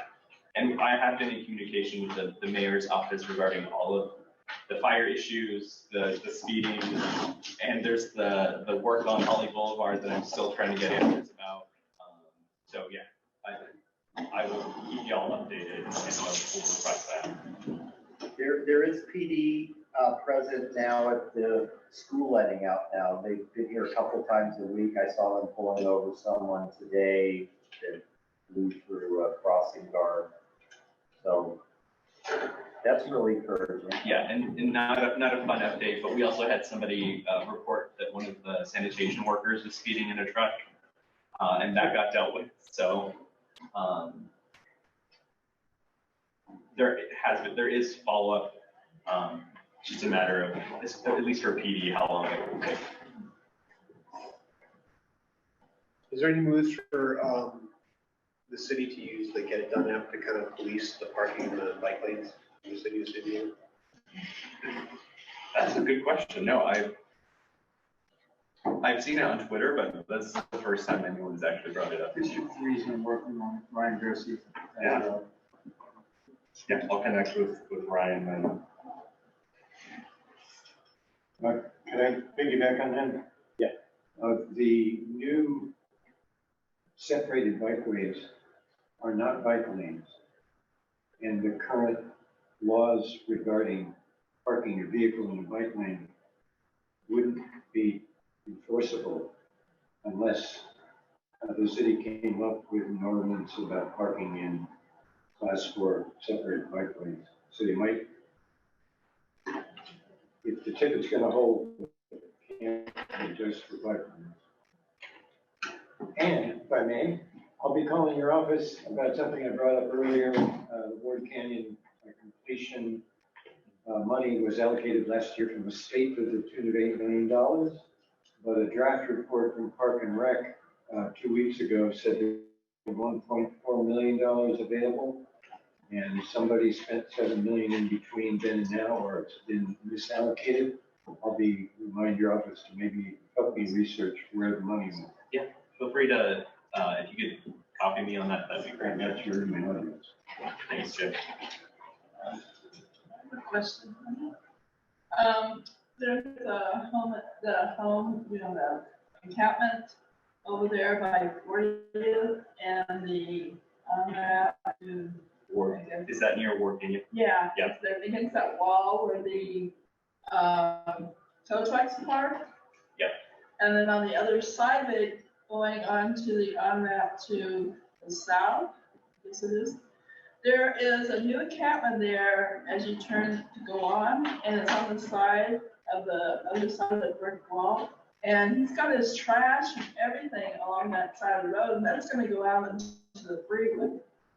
Blow out into the freeway if something isn't. Yeah, so I think, and we're concerned that potentially somebody could fall and get hit by a car as well. And he's out on the Yeah, edge there. yeah. So the council president himself submitted to get it done for that very. I just need to know. Yeah. So he usually walks his dog to work in Candy Park and then uses that off ramp. So he has reported that, and I flagged it again for the mayor's office, and I'm hoping we can get that addressed soon so that no one gets hurt. I've submitted to get it done on that once a week the last 3 weeks, and I keep getting these responses that they've met with individuals being dealt with. Yeah, I've seen the closed. I'm trying to figure out why that. This morning said that it was actually there. That stopped. I just went by there this morning and it was there. Must have been after you were there. Yeah, I got there at 8 o'clock in the morning. It was at 8:30. I can also swing by and check. And the guy that was by next to the park, he's opened his wall, I think now, or. Yeah, now, if Caltrans is out there, yeah, I'm interested to see what Yeah, it looks like like. you said. Yeah. So I'm going there again tomorrow morning. I'm going to this, ocean view. Anything else? Okay, thank you. I have for mayor's office, Lucero emailed me that she would not be able to attend, but she did provide a written report, and I'll forward this for the minutes. We can just drop it in there. First item is unsafe camping ordinance. As you know, the city has been using every tool and resource currently at its disposal to address and prevent homelessness. To date, the city has expanded street outreach, shelter capacity, and safe parking programs. This is in addition to our continued efforts to create more permanent housing opportunities. The mayor has partnered with City Council member Stephen Whitburn to propose the unsafe camping ordinance, which will be presented to the full City Council on Tuesday, June 13. This will provide for stronger enforcement and the protection of health and safety for all residents in the city of San Diego. Specifically, the unsafe camping ordinance will make amendments and additions to the San Diego Municipal Code to prohibit tent encampments citywide. Additionally, it will prohibit unauthorized tent encampments regardless of shelter availability at locations considered to be high risk to public health and safety, including in 2 blocks of K through 12 schools, fishing hubs, city parks, canyons, and waterways like the San Diego River. Our office is organizing a couple of press conferences between now and June 13th to highlight the different needs that the unsafe camping ordinance will address if passed by the City Council. Last week, we had a press conference where the focus was on the need to prohibit encampments near K through 12 schools. This coming Friday on June 9th, we will have a press conference that will focus on the public health and safety concerns that encampments pose in our city parks. The mayor will be joined by Andy Field, Director of Parks and Recreation, and Chief Ranger Michael Ruiz. Second item is the HAP 2.0, paren SB 10. As you might be aware, Housing Action Package 2.0, aka HAP 2.0, was heard at the City of San Diego's Planning Commission on June 1st. Given the item was continued to August, we encourage community feedback and questions about HAP 2.0. I can't take questions on behalf of Lucero, but I can share her contact information if anyone wants to, has any questions directly for her. We don't have Supervisor Fletcher, as you know, so that takes us to State Senator Atkins, Andy McNew. Is Andy on the Zoom? Andy's here. Oh, Andy's here. There you are. I'm short, sorry. Sorry, I'm still in pandemic mode. Everybody's in Zoom. Hi, everyone. My name is Andy McNew. I am new with Senator Atkins' district office. I am taking Stoker's place this summer while he's away on academic leave. And I wanted to introduce myself, say hello. Met some of you this morning. And I just wanted to give a brief update. The state legislature is very busy right now. Of course, I don't have a lot to report because everyone's working on the budget. The deadline is the 15th. after the budget comes out and is finalized, we'll definitely have more information, especially, and something that I wanted to bring up and that Paul had asked me about over email was grants.ca.gov. That's the website you can go to and find out what grants are available. There's a lot out there for local governments and local organizations to apply for. We just don't know which ones are going to be fully funded yet. We will know more in the coming weeks. The other news is Friday was the, what we call the originating house deadline. So any bills from the state Senate, once they pass the state Senate, they had until Friday to do it, and then they get passed to Assembly and vice versa. So we had Senator Atkins herself as the author had six bills passed out of the Senate to the Assembly, including two that concern reproductive care and one that is intended to lift the ban on California officials traveling to and doing business with states that have harsh anti-LGBT laws. The reason for that is we've come to believe that more interaction will lead to better outcomes rather than just shutting them down. So we're taking a slightly different approach, and also it hurts our economy that we can't, because more and more states are adding these, we can't do business with more and more states, it hurts our economy here in California. So she put this forward as a way to not just help our economy, but also to hopefully increase understanding in those places of folks who are LGBT, and policies that can help LGBT folks will only help their states, as they do in California. And one other one of note that's actually an Assembly bill that passed out of the Assembly that she was a co-author on.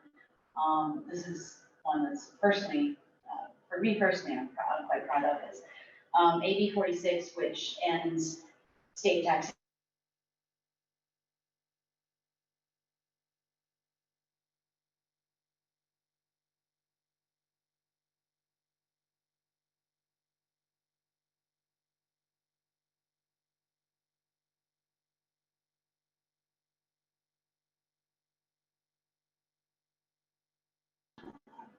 benefits, and California's, so that should pass and not taxable. If anyone has any questions right there, it's just, and my email is just andy.mcnew@sen.ca.gov. And you're more than welcome to email me or call the office.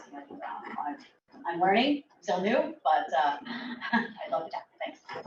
I have a quick question for you. Has there been adoption of SB 9? Are people actually stepping up and using the lot splitting? Honestly, it's slow going. I think a lot of it is understanding. One of the bills that actually passed out of the Senate was a small cleanup bill for some things in SB 9 original that made it more difficult to adopt. So once that gets out of Assembly and signed into law, hopefully more people will take advantage of it. And for those who don't know, SB 9 is the lot splitting law that allows you to split your lot in two and put up duplexes. And that is more on the homeowner, or that's homeowner driven, or that's property owner driven, sorry. For many places, it's a viable option for providing more housing, more affordable housing. Yeah, as soon as that cleanup bill passes through, hopefully more and more people will start to take advantage of it. Yes, Paul. Yeah, just to follow up on the SB 9 thing, I think I read an article that said there really hasn't been much construction in San Diego, and it's disappointing because this committee, I think, voted against SB 9. I know Gary wrote an article for Union Tribune that was very strongly against SB 9. So at the local level, there was a lot of gloom and doom about how it was going to destroy neighborhoods, and we have not seen that. We had this whole thing about granny towers too here. Of course, that's more of the city's ADU implementation of SB 9. It gets complicated.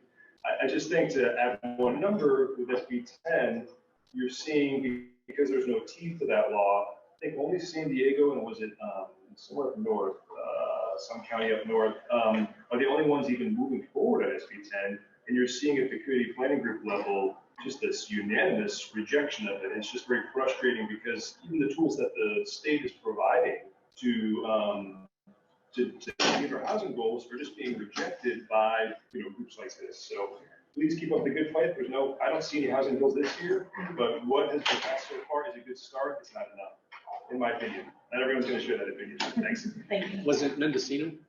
It is Mendocino County. Thank you. Yes. Yeah. Okay.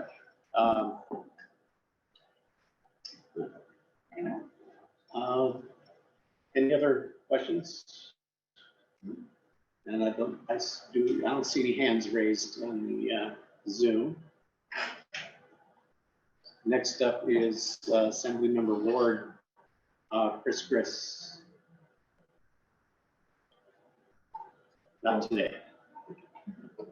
Okay. Move on to chair report. Community Planners Committee. Community Planners Committee met at Balboa Park. It was primarily on the expansion of the use of or creation of marijuana dispensaries. There's a limited number, I believe it's 4 per district, and those have been fully allocated. So there are underserved communities that are asking to allow for additional licenses.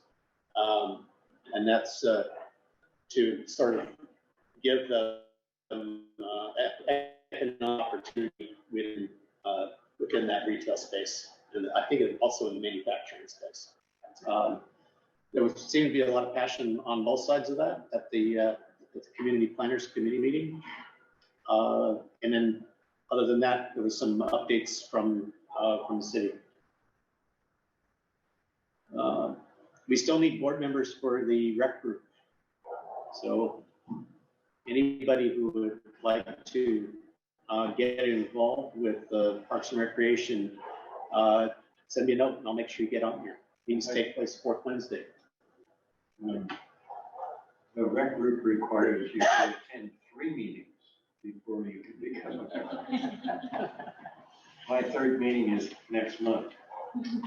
And this group, by the way, is at 12, our minimum. We can accept 3 more members who've attended a couple meetings. I feel like you're being in my direction right now, Jim. Just FYI. I believe there's no hard limit on in the 624, but the number of the top. Yeah, I don't think it says 12 to 15, but I could be wrong. I think it was a sort of advising of the top limit. The 12 is a minimum though. Yes. A hard minimum. So we need people to step up. Yeah, it's a lot of fun. We need snacks. I think we need snacks. That's a good idea. That's another committee. I think we should include that in the community poll and find out what snacks people want here. The University Planning Group, they have a whole catered spread. A buffet? Yeah. I mean, not like full meal, but like a snack buffet. Wow. Yeah. All right, But that's an advisory committee. I think we need to one up them with a chocolate fountain. I like it. Don't we have to recommend it to the next meeting? We can have an advisory committee begin the process of looking into it. Yes. All right. 2034, we'll have an answer.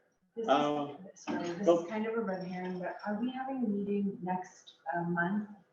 The first Tuesdays before? Yes. Let's take that right at the end after the community group updates, and then we can decide when our meeting will be. Thank you for reminding me. Community group updates, Adams Avenue Business Association. Okay, so we have Taste of Adams coming up here in a few weeks. This is our poster. We're expecting to sell out for our 10th year in a row with 1,200 tickets. So we get 1,200 people racing up and down the avenue. We had a very successful Unplugged last weekend in April. The ABA used the OWL system for the first time, and our meeting this morning was the first totally successful hybrid meeting we've ever had. All right. Because of the technology, Jim was there because we couldn't figure out one thing. Good thing Jim was there, but anyway, it's great. At the meeting this morning, the board voted to endorse Councilmember Whitburn's unsafe camping ordinance, and they also voted unanimously to endorse the city's smart streetlight program, which is designed to help the police fight crime. It has opposition as well. Everything in life, there's a couple sides to the story. The ABA has also begun the process officially to reballot our maintenance assessment district. So we have a MAD, actually 5 MADs on Adams Avenue. They collect $60,000 a year. 2.5 miles of Adams Avenue and down 30th Street, the assessments haven't increased since we formed them in the 80s and 90s. So we're opening up a ballot. We are going to have 250 property owners vote to approximately double their ballot. Those assessments on Adams Avenue take care of energy bills of the 150 antique lights that we planted in the 80s and 90s, public decorations such as our banners, maintaining 400 trees in the plan.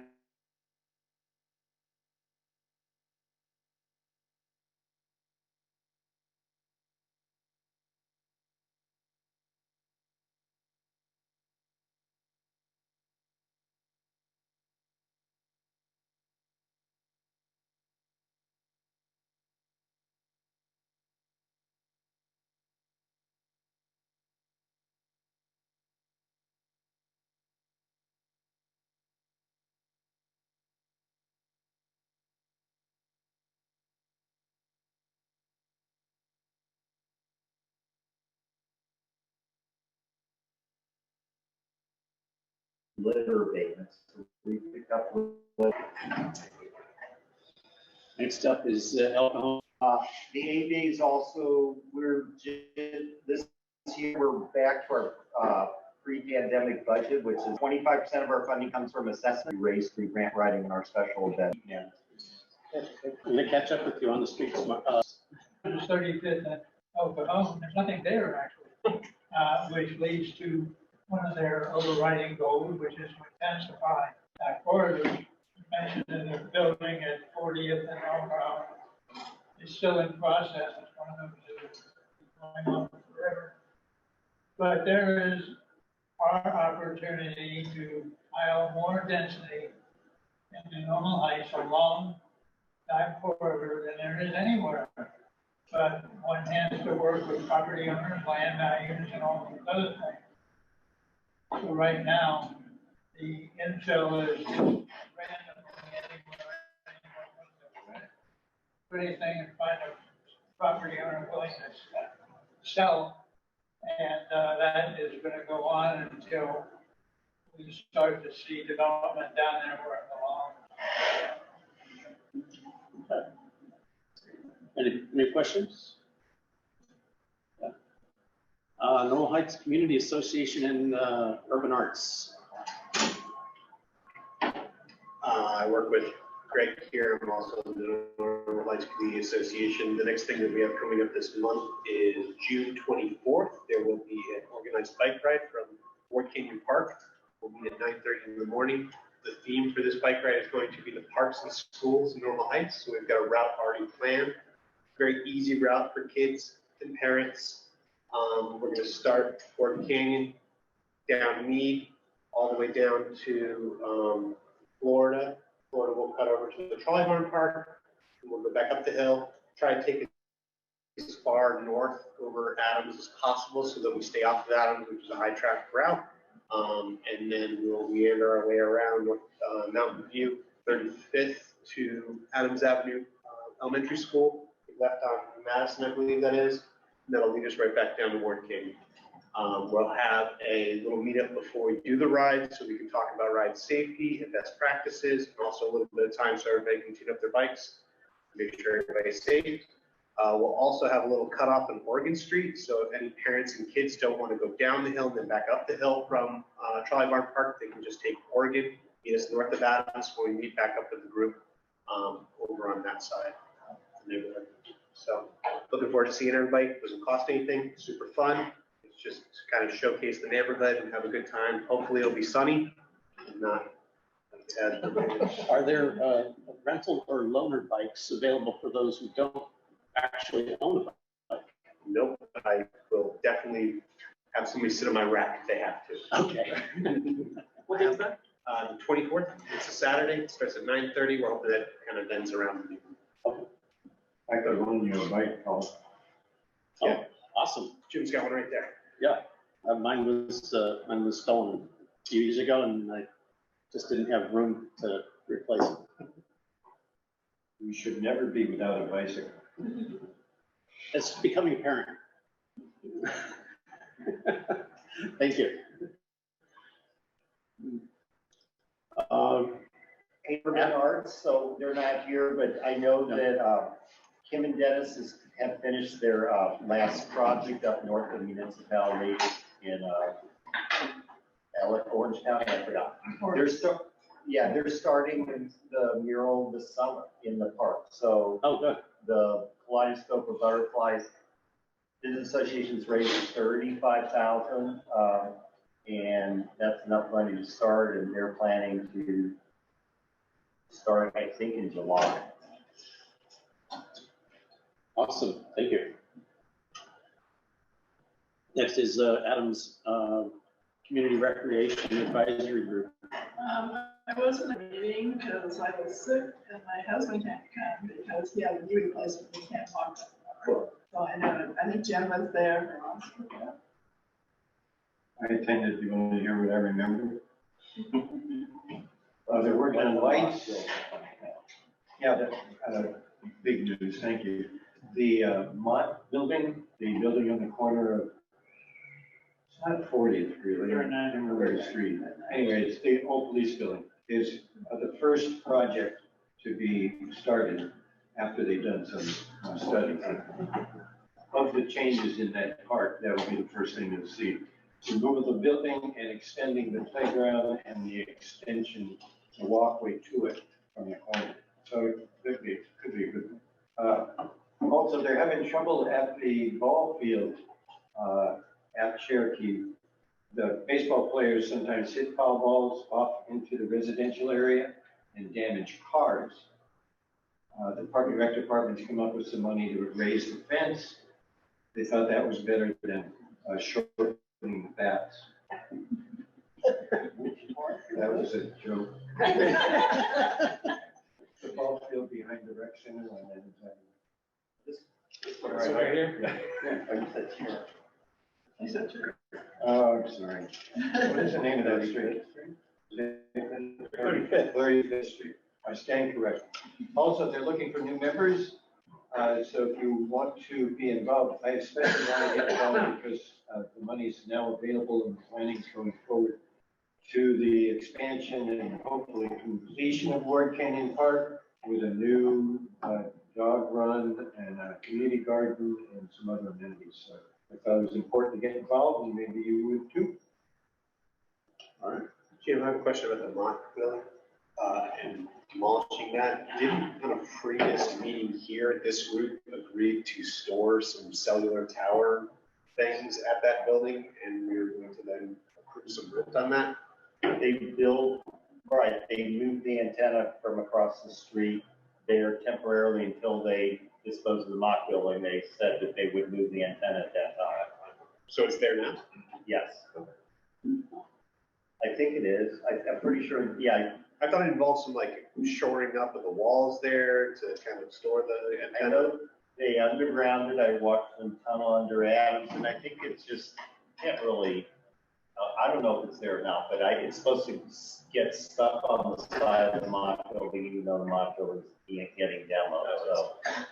So it all doesn't end in the same dumpster. So get involved with the rec council so you can.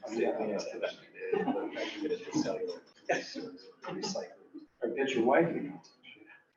She's good. No pressure. All right, so next up, Normal Heights for Smart Growth.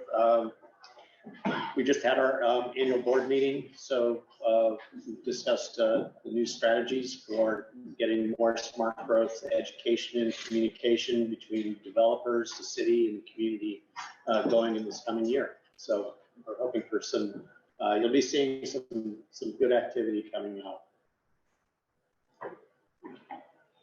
Next up is standing in advisory committees.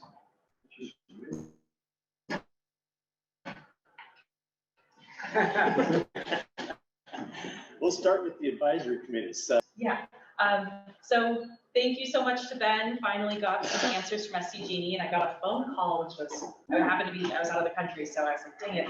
But very exciting movement because they had not been responding previously, so that was great.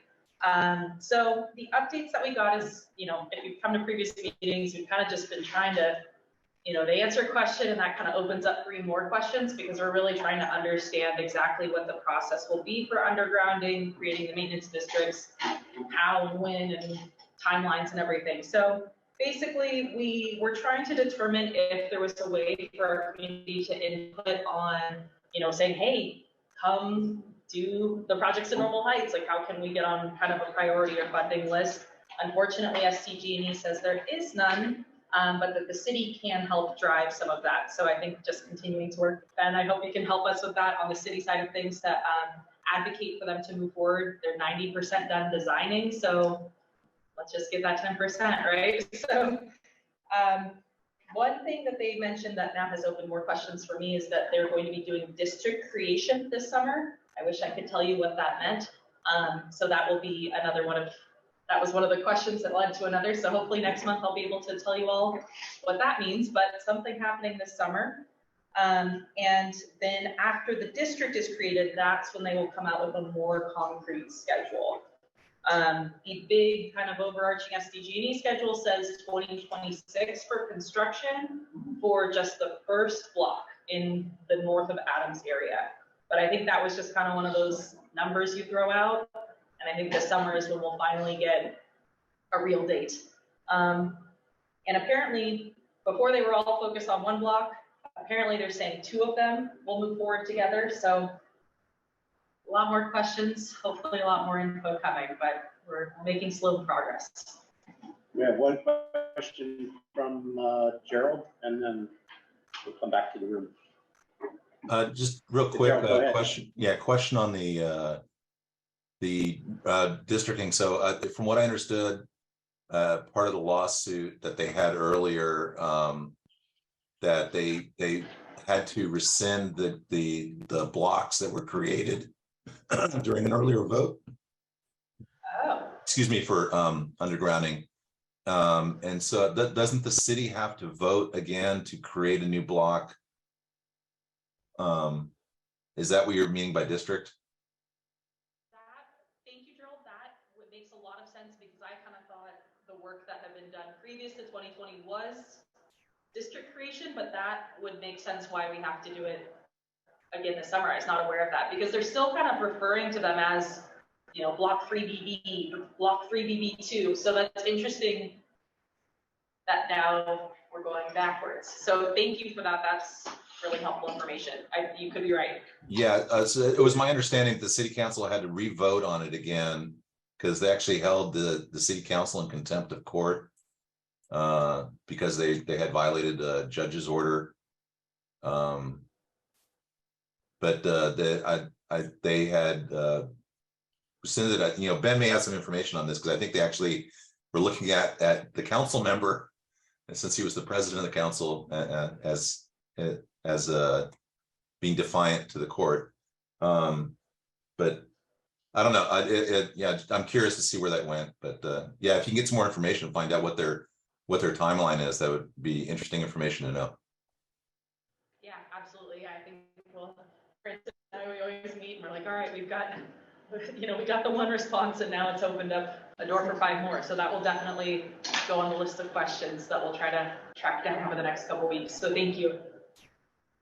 Yeah, feel free to keep looping me in. And yeah.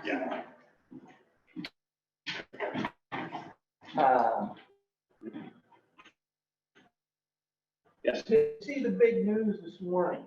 Beloit Shores removed their last telephone pole, or last electric pole. In 2018, Beloit Shores was 3 places below us on the list. Funny how we get close. Beloit Shores get theirs done Ben? I don't know. It's strange, you know, 7 years ago, we were next to the top. Was someplace in Claremont was ahead of us. And all of a sudden, La Jolla Shores has theirs done, and they were three places behind us on the list. Shocked, I'm shocked. I love coming here because I always get the most homework. Thank you all. Well, sorry, one thing to note about that is that I think Gerald can speak to this, is his, years in this mess. The city has refused to resurface streets that so desperately need to be resurfaced, citing this as the issue, the reason why they're unable to do that. And I don't know what we're going on now, like 15 years of them telling us they're going to do this and then not doing it. Yeah, Holly hasn't been done since 1986. West Mountain View. They told us over in West Mountain View, we're not gonna do that until it's underground. The underground's 2 years away. Yeah. That was 7 years ago. So it's really important for you to know that. Yeah. Because this is the, run around by the city for sure. And in terms of Holly, I know I've argued about what a pothole is with city staff, when it's clearly a pothole. So yeah, I will continue to push. The streets are like actively dangerous. Yeah. Just so you know, Yeah. injuries, accidents, you name it, so. My boyfriend broke his foot. My boyfriend broke his Yeah, foot. I've seen He's the running all potholes. The one thing we're worried about on Mountain View. I'm gonna move us on because we are 5 minutes over at this point, and we've only got a few items to finish up and get out of here. So the next up is Caltrans grant. As I said before, they're going to make their decision in September, and we'll know whether we have it or not. It's possible that we could proceed to build a community garden even without Caltrans because we have the know-how and we have the will. DEI program. Scott? So the Business Association next week's going to start sending out our messaging on our Facebook. We can target different populations in Facebook. And so Paul's written it and I have it, and we're going to start putting it on social media. So to recruit people for this meeting. And I need help with Spanish translation. I can work that out. Okay, right. Yeah. Not me personally, but okay, Volko. Right. Okay. We'll make another translation. We're gonna do it on our Instagram and Facebook, but we can only target on our Facebook ads. So. Okay. And of course, word of mouth. We want to make the composition of this board reflect the community. Tree replacements. We have anything on that? Okay, that's ongoing. As I think we have more discussions with Ben on putting trees and planters and so on. The joint mid-city communities plan update that committee just met. As I said earlier, it was pretty much administrative, defining who the board members will be, who the representatives will be, what's the cadence of meetings, and all of the just checking the boxes. Work will start in the next month. This is probably going to be a 2 or 3 year effort. Historical property review report. Yeah, it's been quiet. I'm kind of thinking that the city isn't listing all these properties anymore that are doing foundation repairs, digging holes for drain pipes, things like that. But I do double check and still quiet. Okay, thank you. Parks and trail development, I believe we don't have anybody assigned to that right now. And traffic issue task force. All right. Take us out, Alan. I was going to be the last one. Great. So we have not heard anything back yet on our big long list, but the request that I put in individually for requesting a crosswalk from the Shell station to the bridge has officially been turned down. Yes, it did not qualify. So I asked for some, an explanation of why I didn't qualify, and so I'm hoping to hear back soon. If you don't hear back, feel free to loop me in and I can see if I'm getting an answer for you. Okay, thanks. I feel like it was maybe 2 years ago, you and me, Scott, met with Alyssa Muto about that. Sounds familiar. Because that opening to Mountain View is wider than Adams over there, so. Right, we proposed the scramble in the middle of the street and, They were really optimistic at the time. Yep. As soon as they get the underground. The city's like a black box. You don't really know what's going on inside of it. Is this where we need to find new levers to pull? Just the way it is. Okay. Any other business? Oh, next month. Oh, yes. Next month is July 4th. Do we want to meet on the 4th and have fireworks and planning? Okay. We moved our board meeting on the 4th to the next Tuesday. We meet the same day. So it's the same day of the week. Yeah, so we would meet the second Tuesday instead of the first Tuesday. You do local? Everybody good with that? The room is available that day too. Does that work? Okay. It is so. And do we have a motion to adjourn? Second. All in favor? We're done. Thank you. Come with the chairs.